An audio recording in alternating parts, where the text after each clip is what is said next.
The fitness community has grown so much over the past few years, and there's been a lot of trends that will just show up randomly on your For You page, and next thing you know, you're doing 45 minutes on the Stairmaster. So in this video, we're going to be ranking some fitness trends with little to no explanation. I've never tried some of these things, so my opinion will literally be based on nothing. And if you disagree or if you think I'm wrong, you can argue with your mom. I'm kidding. Argue with me in the comments, but be nice. Onto the tiers that we have. The first one, which is going to be the bottom of the barrel, is what was the reason that this is even a thing? This is going to be anything that just doesn't make sense, doesn't work, and is also a waste of time and money. The next one is better in theory. These are all the things that sound amazing, but when you actually try it, just okay. It doesn't do what you thought it was going to do. Tier 3, which is going to be right in the middle, is solid but not life-changing. As in, it works, but it's not revolutionary. Like, I wouldn't die on a hill defending this thing. Tier 4 is throws phone on the floor, and if you go to the gym, you know what I'm talking about. These are the things that just get you going, you know? They make you want to throw your phone on the floor, but in a good way. So they're exciting, they're effective, and they're worth trying as well. And last but not least, we have tier 5, which is the goated tier. These are any trends that are not just good,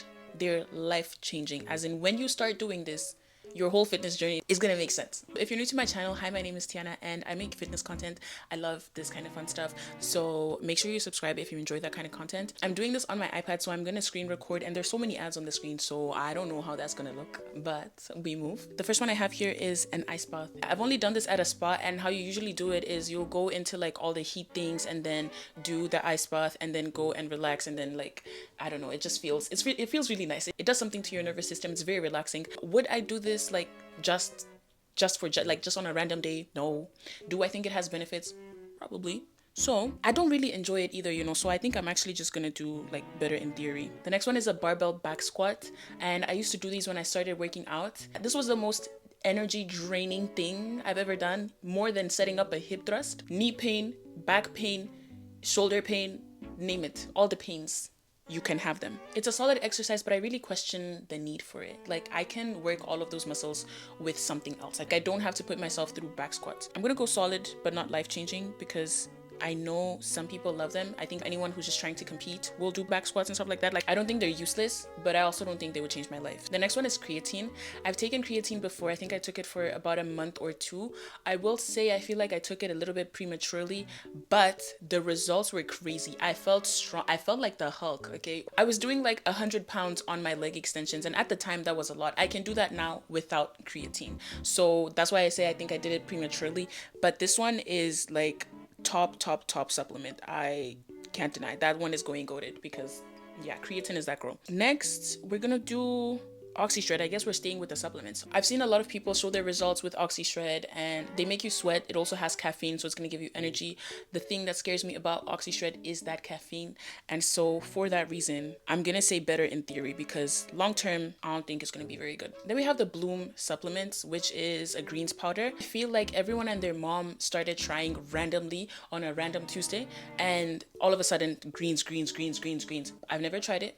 I don't know if it works, but would I spend my money on it? For the fact that I definitely don't think I get enough greens on like a daily basis from my diet. So it is something that I would try. However, does it work? We don't know. I'm gonna say better in theory for this one as well. Tell me what you think. And then we have 12-3-30, which is basically just a treadmill kind of workout where the incline is 12, the speed is 3, and then you do it for 30 minutes.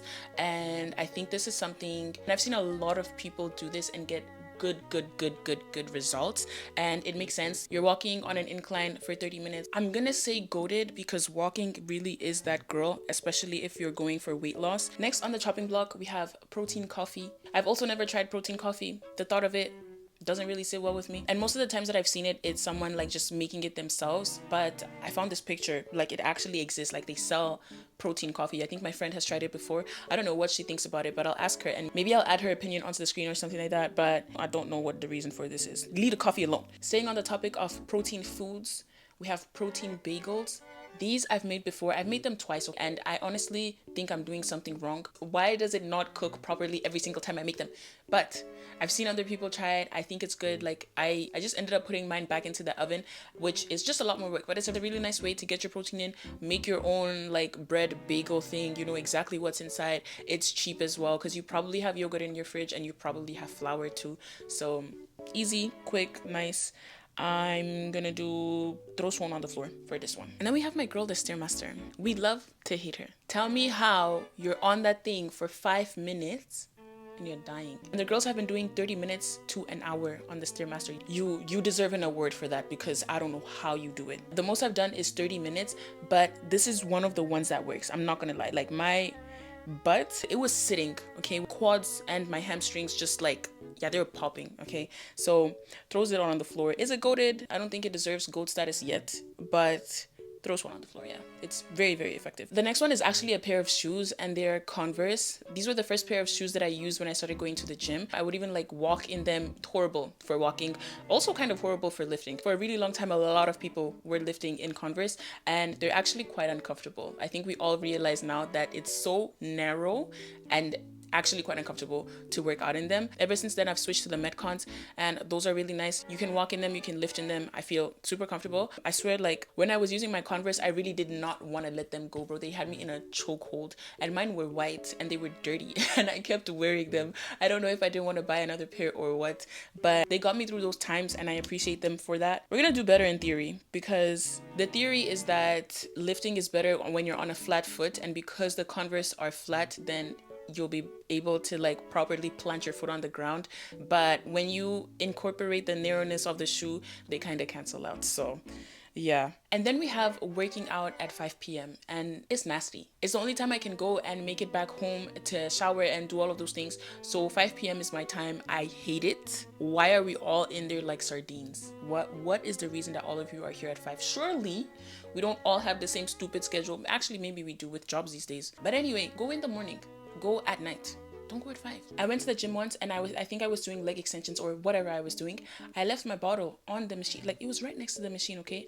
I left to go do something. I come back, I see someone sitting there, and he has the audacity to tell me, why would you leave the machine without leaving like anything there? And I'm like, are you blind? Do you not see the bottle on the floor? But because I'm such a peaceful person, I just ignored him. What if I chose violence? See, sometimes people, they don't understand. Anyway, next we have RDLs, and once you get the form of RDLs right, it's over. It's actually over. You will not be able to fit through the door. You have to go sideways. RDLs deserve goat status. Go argue with your mom. I'm joking. Don't argue with your mom, please. But they deserve goat status. If you don't think so, let me know in the comments. I think I'm actually rethinking my decision. Maybe not goat status, just because this is really one that you can easily like get the form wrong. It took me maybe 2 years to figure out how to do RDLs properly, and I was giving myself a lot of back pain while doing that. So actually, we're gonna move it to throws phone on the floor, because I do tend to do that when I'm doing my RDLs. So we're gonna bump her down just a smidge, but she's still that girl. Next, we have tracking your calories. I don't think I had to explain this one too much. What was the reason? I feel like this is one of those things that is meant to help you, but it's actually detrimental. And so it either helps you or it gives you body dysmorphia and a whole bunch of other problems, because now you are tracking your calories and you're so fixated on what you're eating. So truly, what was the reason? Next, we have Pilates. So this is not just reformer Pilates, just any kind of Pilates in general. The girlies, they ate. Whenever they popularized this, they ate. I was at my one Pilates class 2 days ago, and I could feel the abs coming. I could feel my summer body like, and I'm not joking. I know sometimes we'll do one exercise and you're like, yeah, I can feel them. No, Pilates is that girl. She's gonna get you right. So she's goated, hands down. Next, we have cutting and bulking. And I'm kind of in between with this one, because I get the eating more to build muscle and get thicker and everything. And with cutting, you're just like basically shredding all that fat. This is something that is actually so difficult to do. Bulking is difficult. Cutting is difficult. Which one is more difficult? Cutting is probably more difficult. I still haven't been able to figure out like how to bulk or cut consistently. Anytime I do either one of those, I'll do it for like a week or 2, and then I'm just like eating like how I normally eat. And maybe that's a me problem. I don't know, but I'm gonna do solid but not life-changing. I think that just eating nutritious meals and just being mindful of what you're eating is enough. But if you're in a maintenance phase, then there's no need to do either or. And so, yeah, I'm going to leave it as solid, but not life-changing. Next, we have cottage cheese. And I hate looking at cottage cheese. And this is so TMI. Every time I think of cottage cheese, I think of like a yeast infection, because that's what they tell you it'll look like if you have a yeast infection. And I don't like the look of it. But it has a lot of protein and it's easy to add to a lot of things. I usually add it to my eggs and I put it in a blender, because I actually can't stand the sight of the cottage cheese. So we're gonna say solid but not life-changing. Yeah, I like that. Next, we have meal prepping, and wow. If you can get meal prepping right and do it consistently, you're gonna solve so many of your problems in life, because I genuinely think that the biggest scam of being an adult is thinking about what to eat every single day. It's so tiring. Like, why didn't anyone tell me that this is how annoying it was gonna be to have to figure out what you're gonna eat every day? Like, I don't know what I want to eat, just give me food, please. Like, it doesn't matter what I'm gonna eat, just give me food. So I'm gonna say meal prepping is goated, because it just makes your life easier, 10 times easier. It takes all the thinking and all that decision fatigue out of your day. The next one we have is ginger shots. I've been taking ginger shots for 2 or 3 weeks now, and I have seen a very big difference in my gut health. I can attest to it. And also in my skin. I think she's looking cute. Okay, so we're gonna do throw phone on the floor, because I think it's changed my life in some ways. So we're gonna do that one, because like, it's solid. Is it not? It's solid but not life-changing. Nah, it's life-changing. I'll leave it there. Then we have Lat Pulldowns, and this, like the RDLs, is something that once you start feeling it in your lats, oh, you feel like you can fly. Okay, once you really build that mind to muscle connection, it's one of those exercises that you will keep doing consistently. Ever since I started going to the gym, I've been doing lat pull downs. I hit up here yesterday. It's such a good exercise. Men, women, doesn't matter. 10 out of 10. It's goated for sure. The next thing we have is a waist trainer, and never use a waist trainer. There's also the ones that like will make you sweat, the sweatband thing. Don't know exactly what it's called, but that's what it does. I've never tried it, but I've seen and heard good things. Is it life-changing? I don't know, but I know that it's painful to have a waist trainer on. I'm gonna say better in theory for that one. If you've tried a waist trainer or a sweatband, let me know in the comments and tell me how you feel about it. Tell me if you've seen any results. Like, what's the tea? The next one is the Bando like workout tubs, and these are so cute, but are they functional and practical? I don't think so. My boobs are not big, so I feel like I could get away with it. I would have to be just walking on a treadmill for me to feel comfortable going to the gym in this. I think this specific one comes with straps, so all you would have to do is just not take off the straps, but I feel like the look is also for it to be like just strapless.